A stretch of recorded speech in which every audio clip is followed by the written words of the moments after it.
All right, well, this might be our last video in here, but today's the day we're gonna do the heater, not replace the heater core, but bleed the heater core out, reverse, flush it. We're gonna do the block heater, fix this leak here. This thing's hot, let's see. There's coolant in there. It's a shame we're gonna waste a lot of it. We did end up getting rid of the shut off for the battery, so let's see if that'll help with our electrical issues. Getting her drained now. Might take a minute, but shouldn't take too long. Got to get the intake off. Got to pull the plug for the oil sensor, which we'll do that.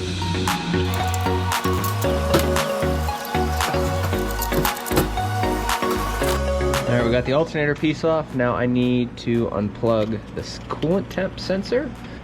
That can stay. I need to pull the upper hose off. We'll do that, and then looks like three 10mm bolts, so we're gonna get them next. All right, so I'll show you in a second, but I snapped it to get it off, and now it looks like it's unthreading pretty decently, so I don't know if you guys can see down there. Surprised it actually is coming out a lot easier than I thought it would.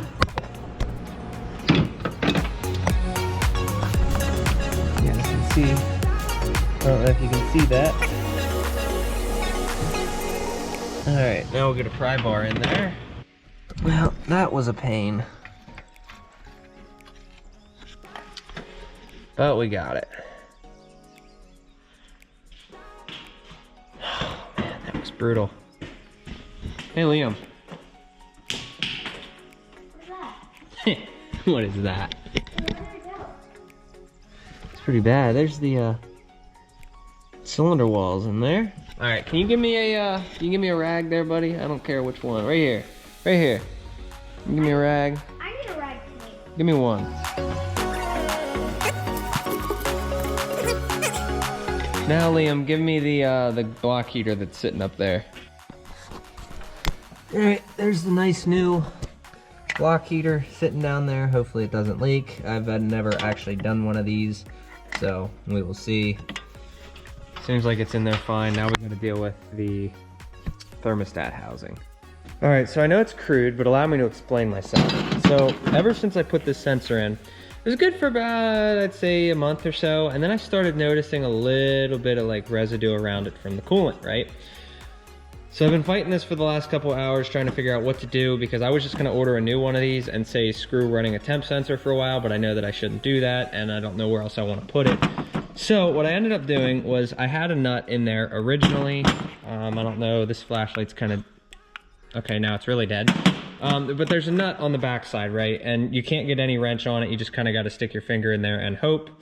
So what I ended up doing was taking a washer, notching it out so that it fit fine. And then I took an O-ring and I put it under there, and hopefully that seals. Now, what I'm worried about is it not sealing up top here, but we will see. I don't know. I'm pretty positive that I should have a full seal all the way around. I took a flashlight around it. I didn't see any light, and that was an issue I had before. So it's not a dead set, hey, you're not gonna have a leak, but I mean, it helps. If you see any light, then there's an obvious leak, but there wasn't. So hopefully this seals up top. Again, we'll see, but for now, I'm gonna throw this back on. We have the thermostat up here, which is also new. And then we got this new toy over here to make sure that we do get all of the air out of it. This is pressurized so that no pressure can go into the reservoir over here. I put a clamp on this. That's gonna stay permanent because I noticed that this was leaking. So should have no more leaks there. And then we'll throw some coolant in this, and we are gonna be reusing the coolant. I know, probably not a good idea, but you know what? That's what I got. So it's already kind of nasty in this thing anyway. So I'm gonna get everything bolted down. Hopefully we don't have any leaks on there, because apparently there was directions in putting that in and I didn't follow them. Hopefully the O-ring on that thing is fine. I might pull it out and check, but I doubt it. So start throwing everything back together. All right, so we get to try this thing out. I'm kind of excited about this because that means that we'll be able to actually bleed this thing pretty decent. I want to get all the air pockets out of this. Now that I know that that's not going to leak, I'm hoping that that block heater doesn't leak. But it's kind of funny because that's like the shiniest part on the motor right now. So, man, I also can't wait to get rid of this turbo. So, yeah, that's gonna be, this will be the new shiny part. Soon, soon, soon. All right, so exactly as I said, it leaked right where I said it was, I thought it was going to leak. So luckily the block heater does not leak, so there's that I haven't put any pressure to it, but I started filling that thing up and it started leaking up here. So I got the O-ring on the bottom of this washer, and then I'm gonna put an O-ring on the top of this washer, because all this middle washer is supposed to do is take up some of the slack in between, because it's just not gonna seal. So this is kind of not my favorite way of doing it, but once this is set up, hopefully we don't have any leaks and then I don't have any more issues, and you know, I can go on about my day. But at some point I'd like to replace this and just get another one that doesn't have a hole in it, and see where else I could probably put this thing, because I'm kind of over it at this point. But throw this back together and we'll see. All right, well, hopefully that seals. I got an O-ring on both sides, so it's sealed on both sides, and then the washer in the middle to take up the space for the oblong. So we'll see if that holds up. All right, so I know you probably won't be able to hear me over this thing, but we got the sensor to stop leaking. Right there, no leak. So we took the washer, and the washer had to be used to like fill in the space, and then I notched I kind of did some trimming on the nut on the inside so it would sit a little bit more flush. I put an O-ring on both sides so that it would seal both sides, and then we threw it on, and God forbid, I hope I never have to do this again. But it's sitting in here idling. Coolant temp is 77 degrees, which I don't know how it got, well, I guess I do know how it got that cold. Yeah, so we drained all the coolant, now it's all going back in. I absolutely love this thing. So it's sitting in high idle right now. High idle switch putting in work. Watch this. No idle. Now high idle. And it's completely adjustable to wherever I want it. So need to get that up to operating temperature. So while this thing is idling away, I did go and get a new toolbox. This is only temporary, as it only sits down so far. But I'm gonna be emptying this thing out, and then we will, I also ordered new rails because the fifth wheel sits way too high on those stupid posts that I welded in. So I'm gonna clean this thing out and start putting new tools in that. Alright, so while we wait for this to bleed, I'm just letting this chill air, you know, after I shut it down. It doesn't look like that's leaking anymore. We put plenty of pressure through it. The heat is nice.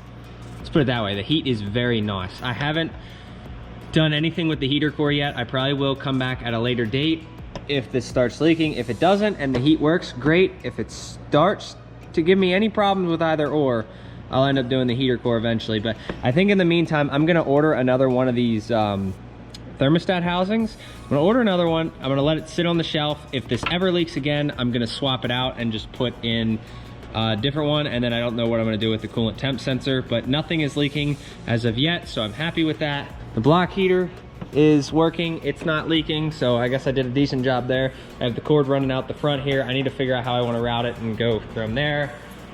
So while we have the shop for one of the last days, I also want to get this mounted. Holy hell, there's, whoops, that's PB Blaster, that was an accident. I'm trying to get this toolbox working. And then I know I have new rails on order, but I'm gonna go and cut those off with the Sawzall quick so that I can at least mount the fifth wheel a while. And then I gotta move this thing out of the way. Boy, so don't you touch it, touch it. Yeah, so the power wheels here, we're working on putting bigger motors in them and making them go fast. So there's that. But yeah, we're gonna break out the Sawzall a while and get to cutting. Also, fifth wheel, 100 bucks. Someone come get it. All right, well that was a pretty big fail getting them cut off. Somebody welded them on, they're really damn good. I tried with the Sawzall and I couldn't get them. I shouldn't have welded them on there, but we did get this box mounted. This is my temporary box. I don't know what I want to use to fit down in there, but I don't like that it sticks up. I also don't like the color of it. But it works, so I'm not going to be too picky there. It was free after all, but if anything, I'll sell it to go buy another box, but whatever. Also, the salt has been doing a number on our fuel door, so now we got some polished aluminum there that I'm gonna have to go over, and I don't know, I'm gonna have to, we'll see what we have to do to get this to go black again, but apparently painting it is not the way. So I've had the block heater plugged in for probably about an hour now. I'm gonna start this thing up and see if we have any leaks. Doesn't look like we do there, so get it fired up. What our coolant temperature is.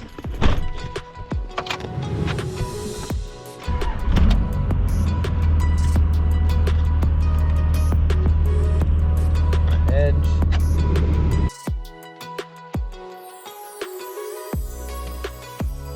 It's not cold, but it's not warm. Let's see. I probably had it plugged in a half hour, to be honest. Okay, 104. See how hot we can get that. I'm gonna get everything cleaned up out there so that when we back out, that's all we gotta do. Drive it home. All right, I'm gonna let that idle outside for a good minute on a hill. That way, where the radiator is at the highest point. So it's kind of like slanted back like that. So hopefully that gets all the air out of it. I know I can't expect too much. The coolant temp was only 102. So coolant temp being at 102 means that we're not gonna have very much of a heat with the defroster on. Now the heat itself was working fine, but with the defroster on, that's always been my issue. I don't think the defroster has really ever put out heat in that truck. So we'll see. I'm gonna start, finish up putting all this shit away and then go outside and see how it's doing. All right, so it's been sitting a while. It's at about 100 degrees. It was 104 earlier, so it went down, then came back up. So we do, we have some heat with the defroster on at that temperature. It looks like it just started rising. Let's see if it goes any higher. If not, I'm probably just gonna shut it off and see what air bubbles come out, drive it home. It does not look like we have any leaks. I'm super happy about that. So it's at 105. So maybe now I'll let it sit, because now it just started giving me cold air. So I feel like a big air bubble just got out of there. That's obvious. It just got cold and the temperature just rise. So I definitely think we just got a big air pocket out of there. So maybe I will let it sit for a couple more minutes. But yeah, 107. So that's higher than we've already seen. You can see the thing out there just chilling. It's like 37 degrees outside. It was 48 in the shop. I'm ready to drive this thing home and have some heat. Oh, there we go. It just shot from 140 up to 180 degrees. So, and I saw up there, we got a bunch of air pockets out on that one. So yeah, now it's coming back down. Those are some big air pockets. I'm gonna go outside and see how it's doing.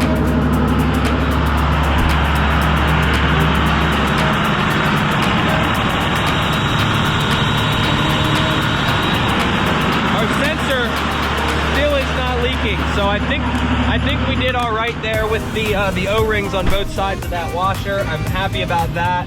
152. So yeah, you can see it moving around out there. All right, well, good news. No leaks. That's awesome. Upper rad hose is hot. That's good. All right, well, I'm gonna take this off, throw the other cap back on, and then make our way down the road. All right, so we do have the block heater plugged in, and from the sounds of it, sorry, holding a tool, you can actually hear it.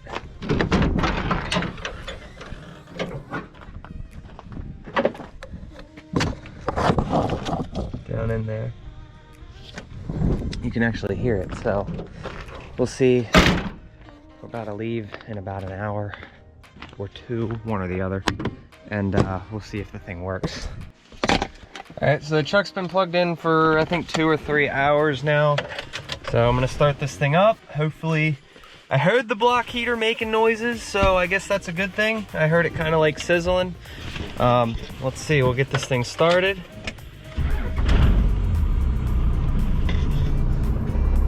Okay, so it starts normal. That's cool. And again, I didn't see any leaks, so there's that. That's awesome. Heat's kind of weird. Okay, so we are getting a little bit of heat already.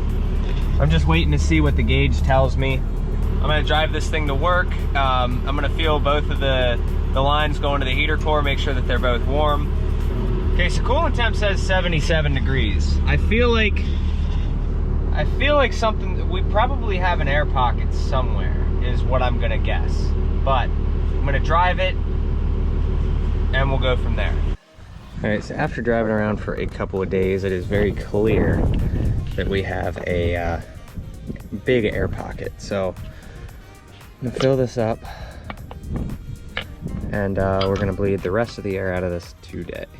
All right, so the GoPro wasn't working, but we were able to get a crap ton. Like, this was up to here, so we did get a decent bit of air bubbles out. So I'm gonna start this thing, let it run for a little while, and start playing with the hoses. All right, there we go, we're at 75 degrees. I did have it plugged in, but I know we have an air pocket. So what was happening was I'd drive it for about 10 minutes and it would go from like 75 to 105 degrees back and forth, and then it would shoot up to 150 and then jump up to 180 and then come back down. So I know there's an air pocket in here, and all that time there's still cold air. So when we did it the other day, it was warm air when the temperature was low, and then it was hot, or it was cold air then once the temperature came up. So I'm just gonna watch it. I'm gonna play around with the hoses up there, and hopefully we can get all these air bubbles out. All right, so we got quite a few air bubbles out. We are at 95 on the temperature, like 93 to 95. Going back and forth between high idle and low idle, and it's getting slightly warmer. We got a bunch of air pockets out up there, so this is kind of a pain, but it is well worth it. Oh, there we go. Now we're starting to get a little bit of heat. It's 96 degrees, so I know the thermostat hasn't opened yet. Once the thermostat opens, this temperature here will shoot right to about 180, and then it'll kind of settle in between like that 165 to 175 area. So I'm just waiting for that. There is a little bit line on the 12 valve for like a bypass that comes factory. I don't know why it's there. Gives a little bit of coolant flow past the thermostat, so I don't have to worry about that. But see, now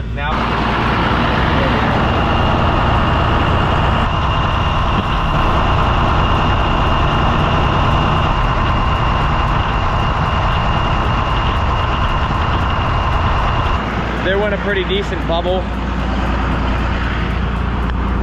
and our temperature's up to 100. It's getting a little warmer in here. Oh, it's way better than what it was. But it's still not hot, so I know we have some air bubbles to get. Also, that needs to be way higher. All right, so it was up at 178. It's coming back down slowly. I took the idle back down to 800. This is a long and tedious process. Looks like I've been at this for 35 minutes now. On top of that, I was at it for 45 minutes the other day. So it's a long, tedious process, but in the end, it is well worth it. I am now sitting on a decent amount of heat, which is fucking awesome. Coolant temp now at 158. So we do have a little bit of playing around to do. I'm gonna throw this thing back in high idle, start playing with the hoses again, and go from there, see if we can't get it back up to temp. All right, so now we know we got pretty much most, if not all, of the air bubbles out. Top hose is warm, as it's supposed to be. Bottom hose is cool. The way this goes is the coolant will go from the bottom hose, cold coolant will go from the bottom hose into the engine and then come back up. This one's nice and warm. We haven't been seeing any air bubbles lately. The heat works great, so I will see how that works when we drive and get this under pressure, and then it should heat up even more. Both lines are warm to the heater core, so that's great. And then, like I said, if you don't have one of these, I recommend getting one, because this is awesome. I like these a lot.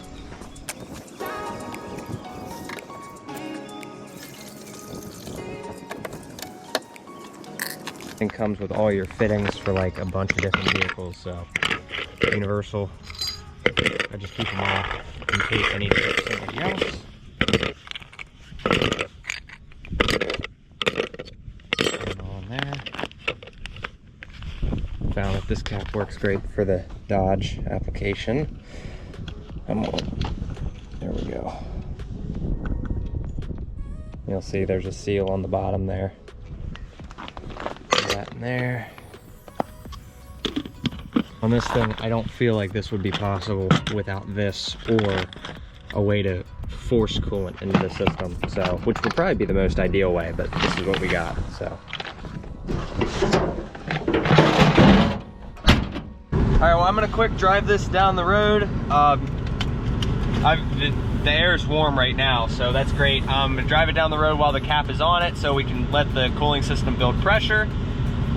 And yeah, see if we keep the heat as we go down the road. In theory, it should get a little hotter because now the cooling system's under pressure. So, we'll see. I can only get this thing so hot while it's idling. All right, well, the heat is minty, 159 degrees. It goes up to like 178 and then comes back down when the thermostat opens. So this thing is working exactly how it should. Hope you guys enjoyed this video. 181 degrees on the thermostat. That's all the hotter this thing gets. But I mean, it is 41 degrees outside, so that's about normal. But like I said, hope you guys enjoyed the video. I will see you guys in the next one. Take care. Have a good one.